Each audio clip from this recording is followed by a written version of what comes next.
Hey guys, welcome back. I hope you're all keeping well wherever and whenever you're watching this video. Today we are going to talk about wedding cake, as I don't tend to see that much about wedding cakes, and I think when a lot of people approach wedding cake shopping or purchasing or whatever you want to do or call it, there isn't that much information on what's available out there. So I thought I'd do a quick video to round it up today, and hopefully that helps in choosing, working out what you need, what it costs, all that sort of thing, and really helps in your decisions. But first, I'm sure we have met before, but if we haven't, my name is Laura Beth and I'm a professional UK wedding planner, and each week I sit on my living room floor and share tips, secrets, stories, hints into the industry to hopefully make sure that your wedding planning journey is just way less stressful and so much easier. So let's talk all things cake today. I hope this really helps you when it comes around to purchasing or choosing your cake or narrowing your options down.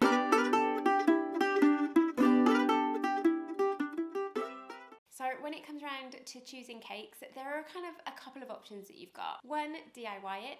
Make it yourself, have a friend or family make it if you've got a keen baker in the family. Two, buy it from a shop, go and buy one that's ready made. Loads of supermarkets, department stores, places like that do wedding cakes, and they've got a selection you can kind of choose from their standard ranges. Or three, go to a cake baker and have one that's designed for you. Choose exactly what goes into it, the design, how big it is, the different sponges, the flavours, and everything in between. When it comes to choosing your cake, no matter whether you go for the DIY, the shop bought, or the baked one, make sure you're tasting and you know exactly what you're getting. I have been and cut so many cakes at weddings, and they look incredible, they look amazing, everyone's looking forward to it, and when it actually gets round to having the cake, it can often be a bit it can be a bit dry, not very nice. So it's really important when it comes to cake that you're not only just going for something that looks incredible, but you're going to go for something that tastes incredible as well. And this is where a cake tasting is really important. So many people kind of overlook this area and don't bother. So I wanted to mention that it's totally normal to have a cake tasting. If you are going with a baker or someone's got a shop or a tea rooms or something like that, or even a family friend, then you can go there and have a taste of the cake. Other way to do it is if you're a bit further away and you're not able to get there to have it in person, is they do post out samples, and this is really normal.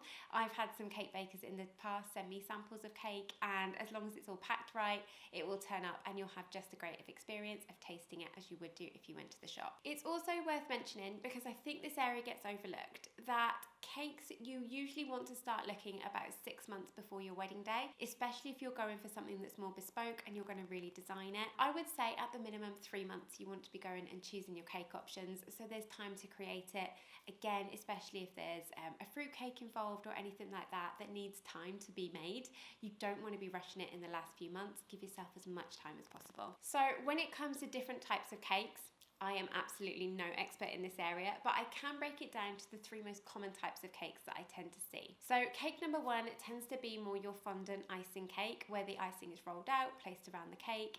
It's a very traditional style cake. It's one that you often have and then you can put a lot of your own decor on. It's a very traditional simple cake if you want to go white, or you can add coloured icing to it, and it tends to be the most expensive type of cake to go and get. Cake option number 2, which is one of the most popular ones, would be more of a buttercream cake, and this is where there's a bit more texture, although it can totally be done smooth as well, and you can have it in various colours. I do find that a lot of people don't like icing, so the buttercream is a really popular choice, and it tends to be in the middle of the range sort of price if that's what you're going for. And the third type would be your naked cakes, the ones that are just sponge and often decorated with icing sugar. They've got cream in the middle, lots of fruit around them, that sort of thing. These went off in a big way a couple of years ago. Everybody absolutely loved them, and it was the main cake I was seeing at wedding days. I am finding at the moment a lot of people are going back to more the buttercream or traditional fondant, but I do think that these naked style cakes are going to stay around for quite some time. Of course, there is an awful lot of variety in amongst all of these. You've got crumb coated and different types of icing you can use as well, and also different variations on buttercream too. But they're the 3 kind of main ones I see if you're totally confused and lost at the moment and just looking for a place to start. Other things that I've seen are really popular are doing more individual cakes, so cupcakes or little kind of mini cakes, that sort of thing, if you don't want to do one big total cake, as it's as a whole. Other things that are really popular are dessert tables. So you're having lots of different desserts made, and this could be professionally made or could be family made, and your guests are then given a choice of what they want. And I've also seen things like donut cakes, macaroons cake, and cakes made out of actual cheese rather than a traditional cake, as a lot of people don't really like cake anymore and they want to do something a little bit different. So if cake really isn't your thing, know that there are so many options out there, and you don't have to just stick to a traditional cake just because tradition said to you that you have to have a cake that you can cut. Go for something that you really like. The other side of going for those individual cakes is they make it a lot easier to serve. You don't have to have the cake cut, you don't have to have all the napkins and all the different bits to cut them up or anything like that, so they can be really beneficial if you're worried about how you're going to serve it on the day. Let's move on to hidden costs when it comes to cakes. So as a lot of you have probably found out when you've started looking into cakes and finding out and researching them, cakes are kind of expensive. They're not a cheap thing, and they start at quite a reasonable price but can get super expensive the more and more personalization you have. But there are a few hidden costs on top of this as well. You have to think about the table that the cake is going to be on. Do you need to hire something in? What's the cake stand going to be? Does it need to be on a stand? Do you have a cake knife? What extra decor needs to go on that table so it doesn't kind of just look like it's plonked and left on its own and a bit bare? So there's a few things you want to think about. Of course, ask the cake baker or whoever's making it if they've got these items that you can hire with it. But quite often, cake makers don't come with any stands or anything like that, so you will need to go and source or hire separately to make sure that you've got one on the wedding day. We've all heard those horror stories, and I think every wedding blog literally talks about forgetting the cake knife on the wedding day. But in personal experience, it's been the cake stand that people have forgotten to think about. So just putting it out there and making sure that you know, make sure you get all the items that go with it so you're not left with a cake on a board looking a little bit lost without a nice stand to present it on. Another hidden cost and things that people don't really think about with cake is thinking about who's going to serve it. It is totally fine to do it by yourself and cut up the cake, but you kind of need to work out when that's going to happen on the day, and I'm going to give you a few ideas in a moment, and how that's going to be done and who's going to be able to do it at the time. You also need to think about any cutlery you might need, napkins, plates, that sort of thing, so people aren't just kind of walking around with cake in their hand and can't really eat it. If you have your catering company do it and they weren't involved in making or hiring the cake to you, then there will usually be an additional charge for them to cut and serve it for you. Now, sometimes this charge is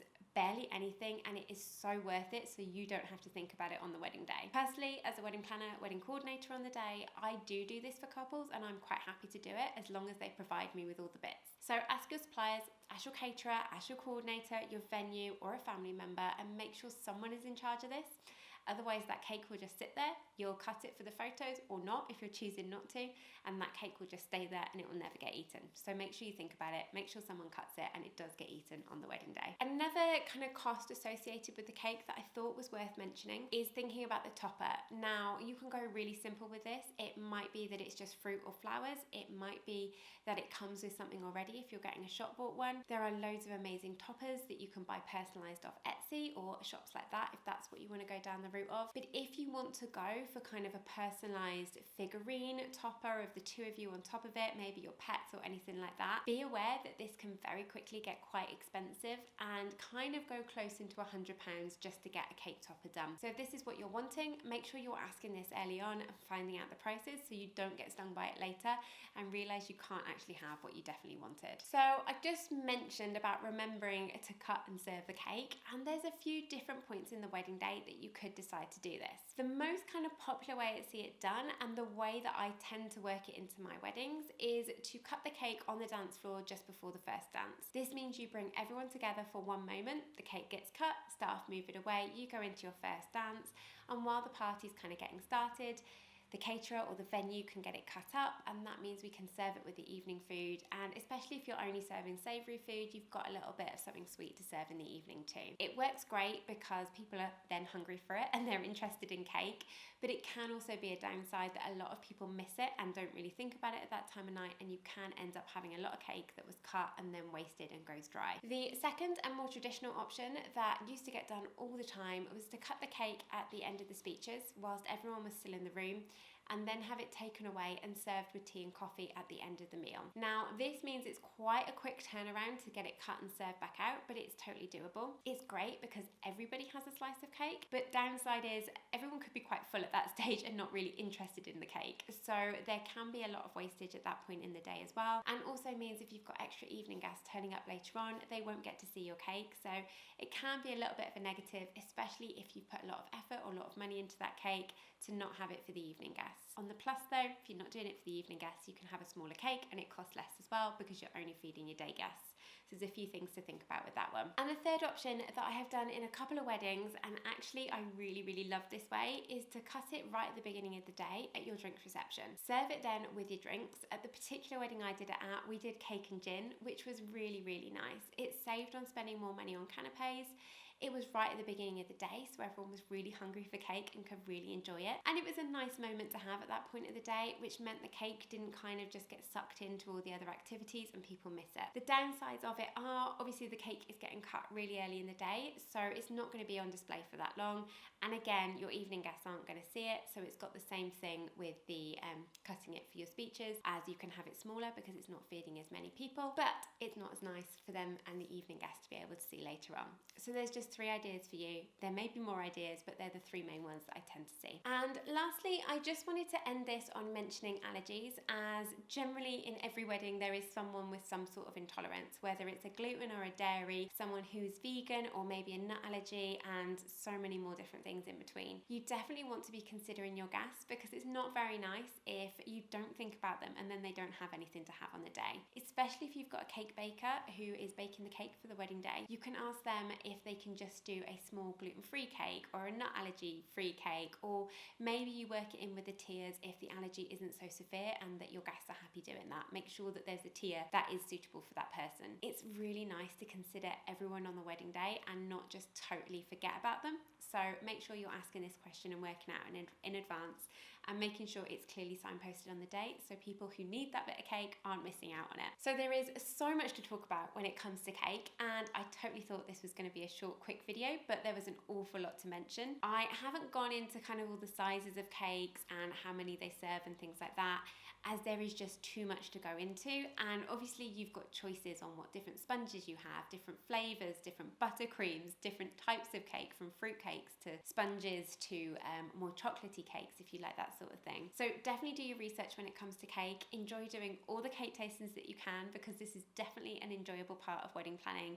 And make sure you find out quite early on what you're going to be spending on your cake, so you're not caught out and you're considering these extras, so on the wedding day it gets presented in the right way and everyone can really enjoy it. One little note I just wanted to add in at the end, because as I finished that video I started to remember, if you are trying to work out cake sizes, and quite often you might be in the middle, it might be one cake fits or feeds 80 people and the next size up is 120, and say you have 100 guests, so you're kind of in the middle of the two and not quite sure what to do, I would always suggest going for the smaller size. Cake is a huge waste on the wedding day. There will be so many of your guests that just naturally don't like cake, or don't feel like it on the day, or just not get around to eating it, and you don't want that much wasted thrown in the bin or having to take it home for yourself, because that will end up being a lot of cake to eat. So just as a final note, I wanted to add that in. Always go for the smaller size rather than the large size, and you should be safe with that and getting most of it eaten on the wedding day. So we will definitely end it there today, and no more little extra notes. I hope that's really been helpful to you. I hope that has kind of given you a little bit of guidance on starting to look for cakes, and if you have any questions, add them below and I'm more than happy to answer. Make sure you give this video a like as always, and make sure you subscribe to the channel so you don't miss out on any future videos. Have a wonderful day or evening or night, whatever you're doing, and I will catch you on another video very soon. Bye guys!